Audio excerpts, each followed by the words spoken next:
Arborists are committed to the science of managing birch. Each arborist has an understanding of the cultural needs of individual birch species and their relationships to other species. This knowledge enables them to assist with the proactive management of entire birch landscapes. Our exhibit enlightens plant enthusiasts about the role birch species have played in history, myth, and the modern-day landscape. Birch has long been symbolic of fresh starts to both the forest and individuals who seek inspiration from its gentle beauty. Our New England woodland display allows the public to enjoy birch and several other plant species in their natural setting. Our goal is to create an awareness of the aesthetic value of birch within the landscape and the sound, scientifically based management practices we employ to sustain them. Well, the theme of this exhibit circles around the culture of birch. Betula is the genus, and it's a very dynamic culture in that it really does exemplify a new birth because it's a pioneer species. It's one of the first trees to occupy a site when a site's been damaged or logged, or if there's been a catastrophic event throughout pretty much every New England state, all 6 states. So we felt it was a very important species to use that would really exemplify a natural environment in New England. Our exhibit exemplifies, and it's encapsulated, a 5-mile walk through a birch forest. We have captured every micro site that you would see on that hike, from a mountaintop environment all the way down into a boggy, wet type environment. The fallen, decaying plant material and the species that are directly in line with them, specifically the young hemlock, is attracted to the falling logs, decomposing logs. The ferns in groupings belong together because they fall together. There's a lot of ledge in the woods, that outcroppings of rock that are naturally occurring in the woods. Those are placed, trees grow over them and around them in a natural form, so we tried to place them in that relationship. The water setting occurs in many forms. In my experience in the woods, not only with lakes and streams, but small ponds and small mountain pools that occur where water collects and potentially are fed by springs. And those water features attract specific plants,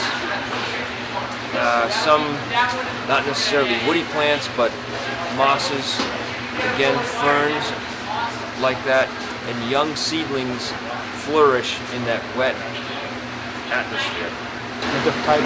Most of the ferns we have are bracken fern. And bracken ferns start right around the same time the foliage is coming out on the birch trees. So during the same time, the soils are warming up, the trees are warming up, the sap's flowing. We see ferns go through a stage which is called a fiddlehead stage, and they'll come up, and within 2 weeks they'll pop out of the ground through the forest duct, and they look like a fiddlehead, and they'll foliate finally within 2 or 3 days after that stage. Jack in the Pulpit's a very unique flower in that the flower is kind of hidden. You have to look for it. Now the Betula nana that we've got that grows on top of Mount Washington doesn't even look like a birch. They're hard to find, they're rare, and if you didn't know it, you'd think it was some form of ground cover. So it's a very special plant that people that are really generally interested in horticulture understand that they can grow it in their landscape. We must heap up a great pile of doing for a small diameter of being. Henry David Thoreau. Had Thoreau been a forester, his quote would have fit perfectly in describing the life cycle of the birch. The native birches of New England are considered a pioneer species critical in the regeneration of forests. Thick stands of paper, yellow, black, and gray birches are quick to grow from and around the remnants of hemlock and other timber species. Emerging from the great pile of many seedlings, A comparatively small diameter of the strongest birches survived to provide shade and shelter to other tree species. During this successional period of time, birch buds offer abundant food for New England wildlife species like the ruffed grouse. Although birches are relatively short-lived, they are the sign of a new and fresh beginning. Birch is a pioneer species. Birch will repopulate an area. Actually, birch will repopulate an area post-glaciation, post-fire, or post-timber cut, post-logging. Birch is usually one of the first species to come in. Birch creates a very, very good environment for the next step in the succession of the forest. Although birches are relatively short-lived, they are the sign of a new and fresh beginning. For all of their effort and expense of energy to compete against one another for survival, in the forest, birch ultimately exists to provide conditions suited for the establishment of longer-lived beech, pine, spruce, fir, oak, and maple. When I see birches bend to left and right across the lines of straighter, darker trees, I like to think some boy's been swinging them. I'd like to get away from Earth for a while and then come back to it and begin over.